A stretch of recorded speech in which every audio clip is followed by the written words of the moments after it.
The courtroom felt heavier than usual. All eyes were locked on two chairs at the front, one occupied by Justice Clarence Thomas, who sat as if carved from the marble of the Supreme Court itself, and the other soon to be filled by a force the room wasn't ready for, Congresswoman Jasmine Crockett. She walked in, not like a guest, but like a reckoning. Each step echoed, a deliberate drumbeat that told the room, I didn't come here to yield. Justice Thomas didn't flinch. He gazed at her with that familiar stoicism, the same mask he had worn for decades, fortified by power and precedent. But Jasmine? Her eyes weren't blank. They burned, with purpose, with fire, with justice. And then she spoke. Justice Thomas, this courtroom doesn't exist to house your personal beliefs. It exists to serve the people. Today, I'm here on their behalf. You could feel the shift in the air. It wasn't just words, it was an indictment. A reporter's pen slipped from her fingers. A congressional aide dropped his coffee without realizing. One Republican senator leaned back in his chair, not out of comfort, but defense. For a moment, Thomas's lips twitched. Not quite a frown. Not quite a smirk. Something else, uncertainty. And Jasmine didn't stop. You've hidden behind silence, Justice Thomas. But today, that silence ends. You could have heard a pin drop. Her voice didn't rise, it sliced. Her presence didn't demand, it declared. This wasn't just another hearing. It was a confrontation that had been waiting years to happen. Jasmine Crockett wasn't interested in decorum. She came for answers. And this was only the beginning. Justice Clarence Thomas adjusted his glasses, not to see better, but to buy time. Time to steady himself. Time to summon whatever shield he'd used in past hearings to let tough questions roll off like rain on granite. But Jasmine Crockett wasn't the storm he expected, she was the lightning. She leaned forward on the desk, voice calm but blade sharp. Let's talk about credibility, she said. Because when the American people question the court, they're not confused. They're observant. A ripple moved through the gallery. One of Thomas's aides scribbled a note, his hand visibly trembling. Justice Thomas replied with his trademark low baritone. Congresswoman, I'm not here to answer for public sentiment. I'm here to uphold the Constitution. Jasmine didn't blink. That was the opening she needed. Then let's start with Article 3. Tell me, Justice, where does it say that integrity is optional? The silence that followed wasn't from lack of sound, it was the courtroom holding its breath. Thomas shifted slightly. She continued. Americans watched a Supreme Court justice accept undisclosed gifts from billionaires. Vacations, flights, luxury stays. And they're told to trust that the law still applies equally. Do you understand the insult in that? She wasn't yelling. She didn't need to. Her control was what unnerved the room. He exhaled slowly. Congresswoman, judicial ethics are being reviewed. Jasmine stepped closer. Just a fraction. Just enough to show, I'm not intimidated by your robe. Being reviewed by who? Your peers? Your friends? The same circle that keeps the truth tucked away under redacted lines and legal jargon? Cameras snapped. Not for the history. For the electricity. He started to answer. She interrupted. You don't get to talk about law until you acknowledge what's been broken. And Justice Thomas, right now, that includes trust. The audience didn't move, they couldn't. Jasmine had turned a courtroom into a stage, and Justice Thomas had unknowingly taken the supporting role. And the next act? It hadn't even begun yet. Clarence Thomas sat still, his expression unreadable. But his hand, resting near his gavel, twitched once, barely noticeable, unless you were Jasmine Crockett.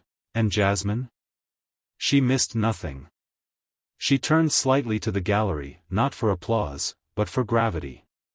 This isn't about party. This isn't about politics. It's about power, and whether or not those who hold it believe they're above the rest of us. She let the silence sit for a beat. So let me ask you again, Justice Thomas. When did the law stop being the great equalizer, and start being a gated estate for the well-connected? He opened his mouth, but it wasn't a defense, it was hesitation. That's when Jasmine stepped in harder. You took trips you didn't disclose. You accepted gifts you didn't report. And while Americans scraped to pay rent, you dined with kings and called it normal. Sir, do you even hear yourself? Thomas straightened, jaw clenched. Those trips were within the bounds of hospitality exemptions. Hospitality? She shot back. That's what we're calling private jets and yacht vacations now. My constituents can't even afford bus fare. Murmurs erupted in the room. This wasn't a hearing anymore, it was a reckoning. Jasmine turned to the committee chair. I'd like to enter into the record the full list of undisclosed gifts, compiled independently. And I'd like to remind this body that if a Supreme Court justice won't hold himself to the standards of a traffic cop, then we have failed our oath. Thomas leaned forward, slow and deliberate. Congresswoman, you are attacking the integrity of this institution. She nodded once, firm. No, Justice. I'm defending it. From within. That was the moment. The room didn't just freeze, it cracked. The myth of untouchability, chipped by every word she wielded like a scalpel. And Justice Clarence Thomas? For the first time, he looked like a man aware that history had entered the room, and it wasn't wearing robes. The room had gone unervingly quiet. Clarence Thomas adjusted his tie, but the gesture felt less like authority and more like armor. Jasmine Crockett didn't move. She had leaned forward, her fingers resting lightly on a stack of documents, eyes locked on him with the unshakable steadiness of someone who refused to be intimidated. Justice Thomas, she said, her voice calm yet cutting, you've had the luxury of silence for decades, while everyday Americans live under the weight of decisions you and your colleagues make behind closed doors. But today, silence isn't an option. A faint murmur rippled through the crowd, the kind that follows when someone dares to challenge the unchallengeable. Jasmine didn't pause. When a single mother from Memphis misses a rent payment, she gets no grace. She doesn't get yacht trips and billionaire friends to bail her out. She gets eviction notices. Yet, you're here defending undisclosed gifts as if the rules were made for someone else. So tell me, how is that justice? Thomas's jaw tightened, his hand gripping the table. Congresswoman, the judiciary operates under long-standing traditions of independence. It is inappropriate to suggest. Inappropriate? Jasmine cut in, her tone sharper. What's inappropriate is pretending that independence means immunity. What's inappropriate is seeing justice as a privilege of the powerful while the rest of this country bleeds for fairness. A few heads in the gallery nodded. Even the committee chair, usually reserved, looked uneasy. This wasn't grandstanding, this was precision. Jasmine reached for a file, her hand steady as she laid it flat. These are testimonies from families, black, white, rural, urban, who've been crushed under policies that benefit the few at the expense of the many. And you, Justice Thomas, have had a say in every single one of those cases. The weight of her words hung like a hammer suspended mid-swing. Thomas shifted in his seat. His usual unflappable demeanor had cracks now, subtle, but undeniable. You can dismiss my tone, my approach, even my politics, she said, leaning back, but you can't dismiss these people. And I won't let you. The room stayed silent, but it wasn't empty silence. It was a silence that held its breath, waiting for the gavel to drop, or for Jasmine to deliver the next strike. Clarence Thomas leaned slightly forward now, as if preparing a defense that had worked in the past, calculated restraint, legalese, veiled reminders of power. But Jasmine Crockett wasn't following the script. She had pulled out a second folder. It wasn't thick, but it was deliberate. She flipped it open slowly. This isn't just public opinion, Justice Thomas. This is the timeline of your decisions, cross-referenced with gifts and undisclosed relationships you never thought anyone would question. But here we are. She didn't yell. She didn't need to. Each page she turned echoed across the courtroom like a quiet indictment. One photo. One receipt. One email chain. Her fingers moved with precision, each point a scalpel, not a sledgehammer. You claim independence. But the American people see influence. They see patterns. And they see someone who once claimed to represent the voiceless now taking favors from those who silenced them. Thomas cleared his throat, but said nothing. Not because he had no words, but because the old defenses suddenly felt too thin. Jasmine locked eyes with him. You've signed off on decisions that gutted voting rights. Crushed reproductive freedom. Shielded corporations while communities suffocated. And through it all, not a word. Not a disclosure. Not even a trace of humility. The silence from Thomas was more than strategic now, it was weighted. It was heavy with the realization that this wasn't just a political challenge. It was personal. It was generational. It was a mirror being held up to the highest bench in the land, and the reflection was no longer clean. Do you know what it feels like, she asked, voice low but direct, to sit across from someone who has the power to reshape your life, while they're having lunch with your landlord? Someone in the gallery whispered, damn. Jasmine didn't look back.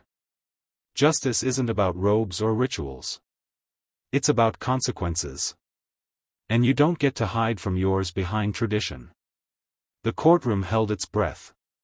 Jasmine stepped back slightly, letting her words settle like ash after a blaze. For the first time, Clarence Thomas looked smaller. And Jasmine? She didn't gloat. She didn't smirk. She simply stood there, still, powerful, and entirely unshaken. C-SPAN was running the hearing live. Millions were watching. And while Clarence Thomas stared down at the polished oak before him, Jasmine Crockett remained upright, hands calmly resting on the table, voice unwavering.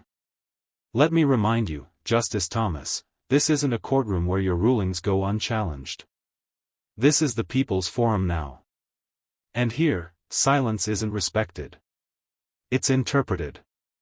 Thomas didn't respond, but his eyes flicked up, briefly, meeting hers for a moment before darting away again.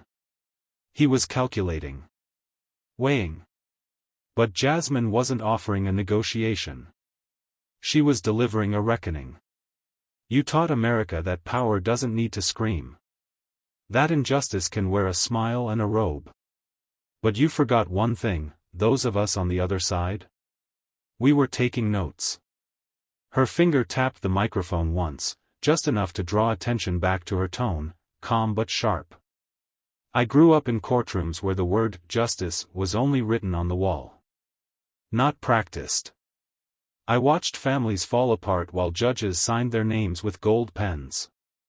And I told myself, if I ever stood across from someone who mistook power for immunity, I wouldn't flinch. She didn't. Across the aisle, a few Republican aides shuffled nervously. They weren't expecting this. Not from her. Not with this precision. Jasmine was dismantling more than a man, she was stripping down the illusion of impartiality brick by brick. Tell me, Justice Thomas, do you sleep better knowing the decisions you make keep others awake at night? She waited. He didn't answer. Because every ruling that rolls back rights, every blind eye to corruption, it doesn't vanish in history. It becomes fuel. For protests. For policy. For a new generation that sees the bench not as sacred, but as occupied. The silence in the room grew heavy. Not empty. Heavy. Then Jasmine leaned forward, not with aggression, but with finality. You may not respond. That's your right. But don't think for a second the people watching from Flint, from Jackson, from Ferguson, didn't hear what you didn't say. Click. She turned off her microphone.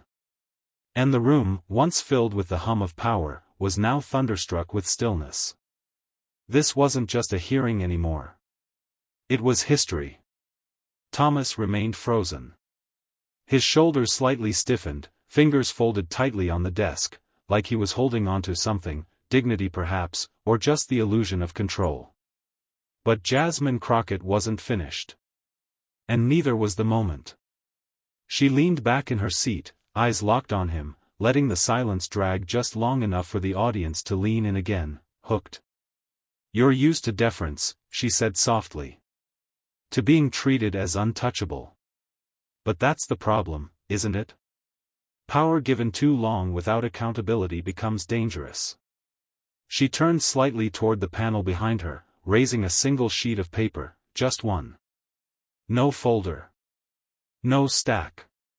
Just one damning paragraph. "This isn't about bias. This is about betrayal," she continued. "Betrayal of public trust. Betrayal of those who believed you'd protect the Constitution, not cash in on it." She placed the paper down, her movement slow, surgical. "Here's the list of undisclosed luxury trips you took while ruling on cases involving those very benefactors. We all see it. America sees it." Thomas's lips parted slightly, maybe to interrupt, but Jasmine lifted her hand gently, not rudely, just decisively. "No, sir. You'll have time. You've had decades. This moment? It belongs to the people you forgot." The murmurs in the gallery were growing. Even the cameras struggled to pan fast enough to catch every stunned face, every raised brow, every aide leaning in to whisper, "Did she just?" She did. And then, Jasmine did something most wouldn't dare, she stood. Not for drama. For presence. You wear that robe like it absolves you.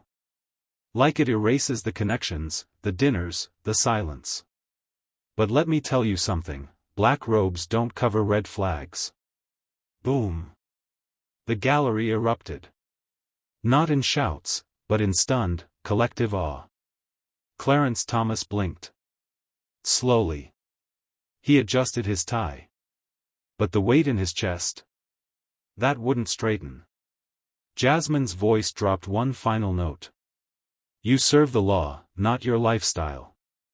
And if that truth makes this room uncomfortable, maybe it should." She sat back down. Not flinching. Not blinking. The room was no longer his. It was hers. Cameras clicked like thunder now. The clip had already gone viral, across TikTok, X, and every political YouTube channel worth a click. But Jasmine Crockett wasn't speaking for clout. She was building a record. And now, it was time for the evidence. She calmly lifted a second document. This one had weight. "Here we have correspondence between Harlan Crow's legal representatives and your chambers, Justice Thomas," Jasmine began, her tone steady but cold. "Dates that align perfectly with your votes. Cases involving environmental deregulation, and conveniently, his business interests." She let that sink in. Every word slow, deliberate. These weren't just omissions on disclosure forms. These were strategic silences. Beneficial amnesia. But as you once said in a ruling, silence can imply consent. So tell us, what exactly were you consenting to? Across the dais, members shifted uncomfortably. Even some Republicans weren't meeting her eyes. Because everyone in that room knew, this was no longer partisan theater. It was exposure. "You claim to defend constitutional originalism," she said, tapping the document.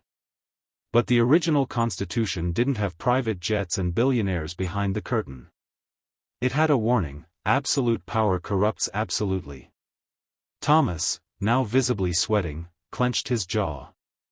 Still silent. Still unmoved. But Jasmine's voice cracked through the marble echo of the room like a storm breaking glass. "You've made a career off quiet influence. But this generation? We don't play quiet. We document. We demand. We download receipts." She held up her phone. Screenshots. Email headers. Even timestamps. "I'm not here to destroy your legacy, Justice Thomas. I'm here to remind you that the American people are watching it, burn in real time. One of his aides moved toward him, whispering something fast. He waved it off. But that motion alone was telling. He'd been warned. Jasmine sat back slowly, eyes never leaving him. We've been told to respect power, even when it disrespects us. That ends today. The silence returned, but this time, it was trembling.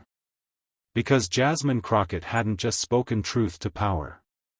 She'd cornered it. And the robe? It was looking thinner by the second. The pause was intentional now. Jasmine Crockett wasn't rushing this moment, she was sculpting it. Every second stretched like a violin string about to snap.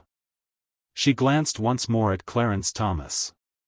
His jaw was tight, his eyes narrowed, not in confidence, but in calculation. But there was nowhere left to pivot. Jasmine picked up her final page. "This is a sworn deposition from a former clerk," she said, her voice calm. "They detail explicit conversations between your staff and lobbyists. Conversations that included, quote, unofficial assurances you'd vote a certain way." Thomas finally spoke, barely audible. "That's hearsay." Jasmine raised an eyebrow. "Then let's bring it into court. You of all people should want due process, unless the process exposes the due." The crowd murmured. This time, louder. The energy had shifted completely. It wasn't just confrontation anymore, it was accountability. Jasmine was no longer just asking questions. She was handing out subpoenas with her words. "You've hidden behind protocol. Behind robes. Behind tradition. But today, I ask you this, what tradition says a Supreme Court justice should be unreachable by ethics?" He opened his mouth again. Closed it. She pressed forward. "You didn't disclose flights.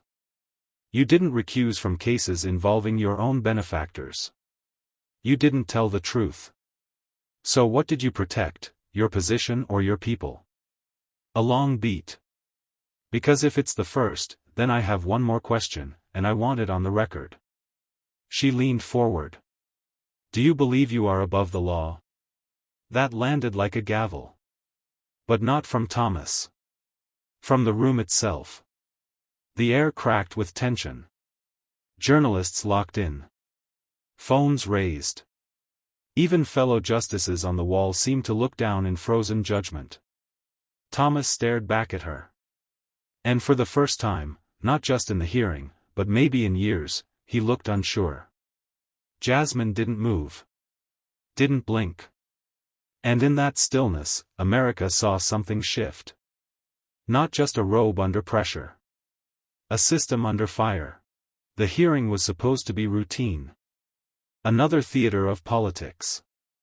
But what unfolded had become something else entirely, an unflinching moment of reckoning. The room, once austere and untouchable, now felt charged, like a storm had passed through and left truth in its place. Jasmine Crockett stood with her papers in hand. Not smug. Not loud. Just, resolute. Clarence Thomas hadn't answered her last question. He didn't have to. The silence was his answer, and it screamed. "For too long," Jasmine said softly, "power has protected itself behind process. Behind formality. But when that power forgets the people, it loses legitimacy." She paused, scanning the room. Today wasn't about Democrats or Republicans. It wasn't about left or right. It was about a simple truth: no one, should sit above the law. She turned to the committee chair, placing the stack of evidence down with care. "I yield the rest of my time." But the moment wasn't over. Reporters rushed out. Phones buzzed. News alerts exploded across every screen in the nation. Breaking: Clarence Thomas grilled by Jasmine Crockett in historic ethics showdown. Clips of Jasmine's questioning flooded social media, edited to music, stitched with side-by-side documents. One post read. "She didn't raise her voice. She raised the standard." Outside the chamber, a crowd had formed, young activists, students, veterans, parents. Holding signs that read, "Receipts over rhetoric. Respect is earned, accountability is owed." And one that simply said, "Jasmine." Inside, Thomas sat motionless. He had weathered controversy before. But never like this. Not with a voice that cut through every excuse. Not with a woman who came prepared not just to speak, but to expose. And as Jasmine Crockett walked out into the flashing lights of history, one truth echoed louder than the rest. She didn't need a robe to bring justice. She needed courage. And she brought enough for all of us. Power unchecked is justice denied. And silence, in the face of corruption, is complicity. Today, Jasmine Crockett didn't just speak, she shattered the illusion that the robe makes the man. Because accountability doesn't care about titles, legacy, or seniority. It cares about truth. And when that truth walked into the room, it didn't come quietly. It came dressed in clarity, armed with receipts, and spoken by a woman unafraid to demand answers. If justice trembled today, it's because it finally heard itself questioned. Loudly. Publicly. Permanently.